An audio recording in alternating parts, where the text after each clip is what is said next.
What's good, y'all? Welcome back to the channel. Like, share, subscribe, comment. IG TikTok bottom video, and we're gonna hop right into it. So today, y'all probably noticed the background a little different. No, I didn't move. I just, went in the living room for real. Y'all probably, if y'all been here a long time, y'all recognize this couch for sure. Couch always here, but we back out here. So I'm gonna be testing out this background for a couple of days. We're gonna see how it go. But today, we are back with another Diddy breakdown. We will be breaking down week 3. Now, usually I upload these on 12 on Mondays. Probably be a little late today just because I'm late on doing it. I'm actually doing it on the day of, but we're going to get this out today. So the witnesses we have on the stand for this week that we'll be talking about is one, Capricorn Clark, who was an assistant for Diddy. Then we have a Lance Jimenez, who was a arson investigator. And then actually before we have Lance Jimenez, we have a Nacio. He would work for the LA police. That's his last name. Then we have a Deontay Nash, who was a celebrity stylist who was close to Cassie. And then the last witness we'll be discussing is who everybody been talking about is Mia, who that is a fake name or a synonym. I'm bad at saying that word, but supposedly, I've doing my research. Now this is not exactly, but supposedly this is supposed to be Sarah Snegner, who is also assistant for Diddy. So yeah, and yeah, that's supposedly who Mia is now. Now we finna just get into the tweets. So if you haven't been here before, like I said in the last couple of years, I'm not going to keep reading tweets about the violence and stuff like that just because, nigga, we kind of understand what Diddy was doing. Diddy was beating the hell out of Cassie and people around him. So we kind of already understood that. This is just more for the interesting points. I think the important points when it comes to actually, either convicting him or his defense and things of that sort. So we just going to get right into it. So starting with this tweet. Capricorn Clark, Cuddy took her to one room. She had another. Combs, Agnifilio. You are 100% that you called and told Puff had a gun? Yes. Capricorn Clark, yes. I said it very quickly. I didn't want Puff to see me on the phone. Another act of violence. But with guns involved, so you're a little different.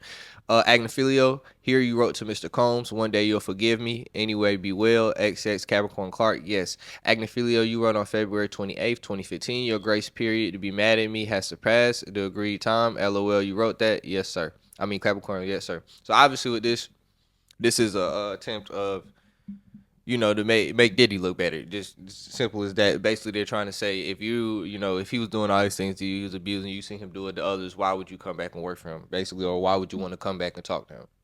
So they're trying to make him look better. Now the next, Capricorn Clark, I got fired for 3 weeks. Combs, Agnifilio, how did you get unfired? I went to work on his 35th birthday at Capriana to do the celebrity list. I came back 2004 to Agnifilio 2004 to 2006. Capricorn Clark, not all. Agnifilio as a personal assistant. Capricorn, then a liaison. Agnifilio, just a few more minutes and we'll get you out today. Capricorn Clark, thank you, sir. Agnifilio, you did a lot of great work for Cassie in 2016 to 2017, right? Capricorn, I believe so. Agnifilio, Clark had addiction problems. Cassie had addiction problems. Clark, yes. Clark, I was blacklisted. Agnifilio, objection. Judge sustained. AUSA, why did you return to work for Mr. Combs? Clark, so people could see I wasn't disposable. At this level of business, he held all the power. AUSA, why did you meet them? Clark, to get my life back. So this is obviously basically a response to them trying to, make Diddy look better by saying why people work for him. She obviously gave an answer that she felt like Diddy was holding her from other opportunities to work in the industry, so that she came back to work for him just so she could prove herself. So I think this is a great response to some of the defense that have been given. So still, do you know the definition of kidnapping? AUSA, objection. Judge sustained. Still, were you told the homeowner was in the house shortly before you and your partner got there? AUSA, objection. Judge overruled. Still, the door was unlocked? Clark, yes. No, he's talking to Anicio, the investigator at this point. My bad. Still, there was no furniture upended, right? Anicio, no. Still, you called it a trespass, not a burglary, right? Because AUSA, objection. Judge, I think sustained. Still, no reported theft. Ignacio, no. So if you haven't figured out, Ignacio was one of the police officers that reported to when Diddy reportedly broke into Kid Cudi's house and did something to his dog. So basically, Ignacio was just basically saying that. Well, obviously, this is the defense answering this question, but basically, he was just saying that it wasn't. He didn't break in the house and steal anything at this time. Combs still. If you thought there was a gun in that Escalade, you could have put a bolo, right? AUSA objection. Judge overruled. Still, you didn't, right? Ignacio, right. Still, any mention of security cameras? Ignacio, I saw some. Combs still. Mr. Muscati wasn't hyperventilating, right? Ignacio, he was tensed, I say. Still, did you search his Porsche? No. Still, it was 8:20 a.m., not 6:30 a.m., right? Ignacio, right? Still, nothing further. No redirect. So, if you don't get what Brian Steele is doing there, Brian Steele is basically saying, nigga, you ain't do your job right. So so how are we going to use this against Diddy if nigga you didn't investigate all the way on both? Because in investigation, even though it looks like Diddy did this, you still have to investigate to see if he did it, or it could also clear him as well. So that's what he's basically saying, like, nigga, you ain't do your investigation right. So yeah, maybe it looked bad for Diddy, but you also could have cleared him if you had did your job properly. But that's basically what he's saying. So now we'll start with Lance Jimenez. AUSA. The governor calls L.A. arson investigator Lance Jimenez. I'll place a binder in the front. Witness take stands. AUSA. How many fires have you investigated? Jimenez, 100. That's not really important. That's just saying what he do. So in the middle of Jimenez testimony, Shapiro goes, we're going to move for a mistrial at this time based on procedural prosecutional misconduct. See, I got there. That has occurred. Some prospective jurors said Mr. Combs could buy his way out. This type of conspiracy is out there, and this is brought into it. That's self-explanatory. Judge cross-examination. Agnophilia. There was DNA hit on the glass for female DNA, correct? Jimenez, yes. Agnophilia, do you remember when the results came back? Jimenez, maybe 6 months. Agnophilia, the test on the bottle, was it important? Yes. So this is obviously referring to the Molotov cocktail and a liquor bottle that was, found in Kid Cudi's car when they tried to set it on fire. So that was just responding to basically that they, again, somebody else saying that this was a woman who did this, but who the fuck did it? We don't know. So, judge, next witness. AUSA, the government calls Deontay Nash. Are you here under subpoena? Nash, yes. AUSA, do you want to be here? Nash, absolutely not. AUSA, what's your work? Nash, celebrity stylist. AUSA in 2008. Nash for Puff and Cassie. So, obviously, they asked him no specific questions, basically saying, because, a lot of times defense have been trying to say, especially with Don Richards, they're basically trying to say this is like a money grab for attention. So he was just basically AUSA was basically saying, like, nigga, no, they have to be here. Anyway, so AUSA, call me, where were you and Mia helping Cass be packed for it? This was the first, I screenshot this because this was the first time they mentioned Mia, and obviously I already told y'all who Mia is, but we'll get into Mia's testimony. And so, Nash, the OVO Fest in Canada. AUSA, who came to the door? Nash, Puff. He said, bitch, didn't I tell you to answer your phone? Then he dragged her by the hair and hit her. AUSA, how hard was he hitting her? Now, this is obviously about the abuse he did to Cassie, but I just brought this up because again, this is another point. I said this in another breakdown. This nigga Diddy absolutely hates fucking Drake. Like, he absolutely hates Drake about that 0 to 100 beat. It is not that fucking serious. Well, I mean, I guess this is before that. OVO Fest, this had to be a couple years later, because I was about to say OVO Fest. When did OVO Fest start? But he really hates Drake. Anyway. Nash.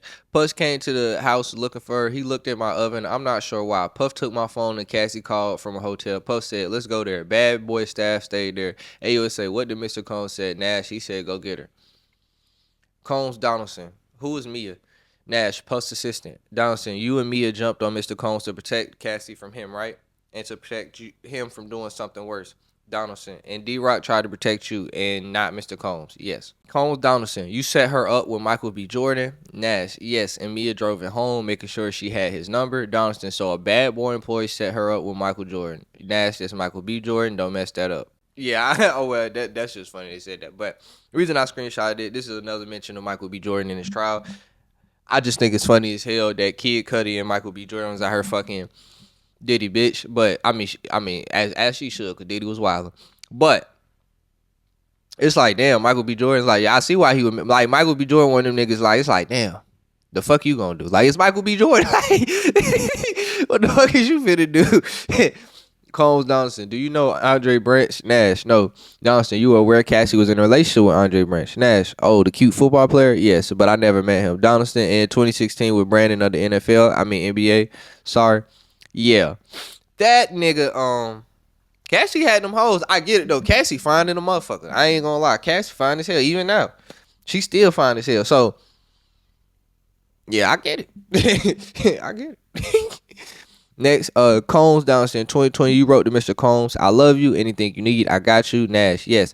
Downson, Mr. Combs won an award that year. You congratulated him. Nash, I don't think so. I asked how to RSVP to his party for somewhere else. Clear Slumlers. So another point of the defense trying to, basically saying if they did all these things, why are you still communicating, trying to talk to them? Another point. This also goes back into when they brought the physiological abuse analyst on the stand. So it kind of all goes back to that, where they basically say just because somebody does this, you don't mean you're going to rightfully just cut them off as you should. But this was another one, the case of that. So now this is them introducing Mia. Okay, so this is Mia. He threw her to the ground. Me and Deontay jumped in and tried to stop it. AUSA, what did you do? Mia, Deontay is very small in comparison to Puff. There was a little tornado going on. He had Deontay in a position. I was scared he was going to kill him. Deontay is the stylist. That was just on the stand, the Nash, if you hadn't picked up. So Mia, so I jumped on him, but he threw me off against the wall. This is talking about another incident with Cassie. No. This is next to it. I'm tripping. My bad. So I jumped on Puff, but he threw me off against the wall. I feel like I was in slow motion. I realized we was in big danger. He ran to the bedroom and grabbed Cass under her bed. It was this wood bed platform. He slammed her head into the corner. Now, what the fuck was this nigga? They got this nigga Puff out here looking like motherfucking Thanos and shit. From that fucking screen, she just fucking. Like, god damn, like shit. They got this nigga looking like a mythical creature out this motherfucker. Cause then she goes into Mia. His eyes were black. It was like he was looking through me. He was like completely judged. Let's get the next question. AUSA, did you see? Okay, that's not important. But this is another mention of Diddy's eyes being black during one of these situations. This nigga might be a real life demon, y'all. What the fuck? Now, this is a very important part.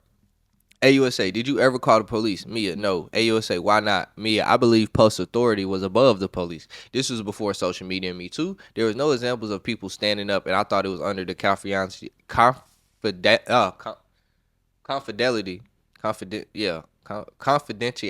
That's what the fuck I'm trying to say. Deal with Puff's business. Please don't laugh at me because I fucked that word up that bad. I can't read like that. Chill. So, obviously, but the reason I included this one, this is obviously another point for the prosecution, just for the fact that I told y'all, they keep trying to make this point of why are you communicating with people, why you ain't do this, why you didn't do that, and this is another point. I mean, a great offense to that. Basically, it's like because they're on the defense, but it basically offense that because it's just like, yeah, nigga, I could have tried that, but how would that have went for me? It probably would have went worse than it already was going. Now, this is referring to an incident where Puffy sexually assaulted Mia.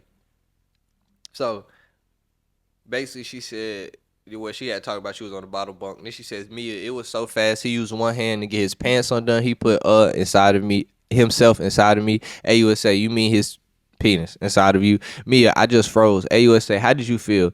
Mia, terrified and confused and ashamed and scared. AUSA, how long? Mia, very quick. Then another incident, she says, Mia, he had his mans out and he grabbed my head and put it in.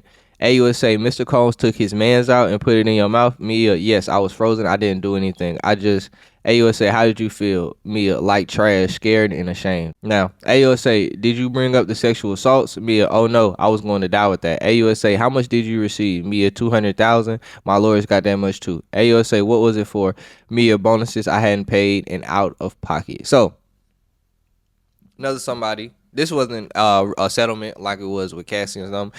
Nah, she had basically, like I said here, she sued him for bonuses. Had she been paid and out of pocket? So 200,000 in comparison to 20-30 million, big difference. It also shows that maybe she's not really doing well. She already they already talked about subpoena and all, but maybe she's not exactly doing this for the money because of she wanted the sexual assault thing just to go away. She didn't really want to talk about it, and they're paying her for her working. So yeah. And then this also helps the. They said, "Would you?" The AUSA said, "Would you return the money to have this never happen?" Combs and Bryant still objection. Judge overruled. Mia, oh, absolutely. AUSA, do you have any other lawsuits against Mr. Combs? Mia, no. Yes. So that goes back to the point. It's just basically giving her reasoning for be here because we already seen how that shit went left with Don Richards. So they just trying to, the prosecution is trying to build a point that these people are not here just for money, hungry, and attention. Now, this one I thought was important. It says, Mia, I understand D-Rock was no longer with Puff, and he and his wife had a restaurant in Poconos. AUSA, he wrote, I'm about to call you. What date? Mia, November 30th, 2003. AUSA, did D-Rock call you? Mia, yes. AUSA, what happened on that call? So what happened on the call is really not important, but the fact that D-Rock, who was like his head in security, that I'm pretty sure him and Puff went way back, is not with him. No, now we can just say, yeah, he was tired of the lifestyle, so he was like, nigga, I'm gonna go retire somewhere. But at the same time, him not being with Puff also could say something about Puff's character. Okay. AUSA, did you respond me or no? I didn't want anything to do with him. He was a person I was traumatized by. I knew this was a front. AUSA, what was this last message? Mia, I think so. I got some cone still ejection. So again, another point for the prosecution. Like I said, the defense has been just basically saying, why do you continue to communicate with this man? This, and that, and this is just showing that Puff, one, tried to reach out to her first, and two, that this is someone actually, trying to avoid Puff for a certain reason, and that is because of all the shit he did to her. This is also important. AUSA, do you work now? Mia, no, I suffer from complex PTSD. AUSA, what are your symptoms? Mia, misinterpreting emails. Someone calls my name from across the room. All the feelings of getting back in trouble come flooding back. I triple guess myself. Damn. So the fact that you gave somebody PTSD, and a lot of the PTSD is really directly related to her working for you, because everything she's saying is something that misinterpreted emails, some assistant do. Someone calls my name across the room, and all the feelings get back of getting in trouble is just directly coming from Diddy. So yeah, that ain't the best look when you on defense. I'm gonna just say that. Now this is them talking about some people on the Mia think they figured out who Mia is, yada yada yada. I see why we haven't, because a lot of these times we've seen like drawings of the people at least, and then like you compare the drawing to somebody walking out of court, but like this has been very under wraps. So I assume just because she has a synonym, they can't use the synonym. Wow, that's crazy. It's because she had a fake name that they weren't able to even draw a picture of her, because then we could just put it together. Now, Mia, everything I said in this courtroom is true. Combs still, why did you make him the scrapbook? Mia, you could talk to an expert about sexual assault. Still, could we hand the scrapbook to the jurors? Judge, take a brief to look at for a couple moments. We'll get more into a scrapbook in the next couple tweets. But that you could talk to an expert about sexual assault, basically what I was saying earlier, like with the when they brought in the abuse expert. You can't say how somebody will respond to this. You can't say somebody just gonna get up and leave, especially when you've been around them all. This is your whole livelihood. It's a lot different when it's your whole livelihood and not someone that's not providing for you. Now this one I thought was interesting because judge just asked her if she recognized her number. Mia, I do. Combs still. Let's read these messages. I'll be KK. Mia, my life is over. I might as well. Yeah, that just sounds. That's not a good sound. That's not a good sentence when for the defense. I'm saying for Puff, not for the prosecution. But you went through all this stuff with this man. Now you feel like your life is over when you're only. I don't know how old she is, but she's probably late 30s, early 40s in that age range, and you already feel like your life is over just because of what you went through with this man. It's not a good look. It's not. It's not a good look. So that was really the last thing I screenshot. I basically said I wasn't trying to. I'm obviously like I said, I'm not trying to beat a dead horse and keep repeating the same points about the violence and beat motherfuckers up and shit. But because he did that so much. But it's just interesting to hear from so many accounts his violent behavior. Now, only thing about this is now the case what he's fighting is a RICO and sexually trafficking and shit. Now, the violence helps the RICO in the fact that this is his method of controlling people. he's not getting tried for actually beating the shit out of him. So them saying, he was beating the shit out of niggas on stand doesn't, it's not him, finna get in trouble for that. It's just, it helps towards aiding him, his point of controlling motherfuckers. So yeah, the boy, I ain't gonna say he in trouble, but like I've been saying in the last video, I think as far as proving a RICO and that this is a organized criminal enterprise, they've been able to prove that. I think so. I think what really helped that case a lot is the sex workers, just because nigga that's definitely if that's illegal, that's easily illegal. But the fact that you keep funding these sex workers, you're flying them out, you moving shit around like this, you doing blackmail videos, it just all adds to this could be considered a criminal enterprise in the right if somebody just draws the picture right. So yeah, I think he's screwed. That's what I've been saying for the last time. I think he's getting convicted. Me personally, I know he spent all this money, so he might, but I think it's over with. But that's all I gotta say though. Like, share, subscribe, comment. I just top bottom video, and we out.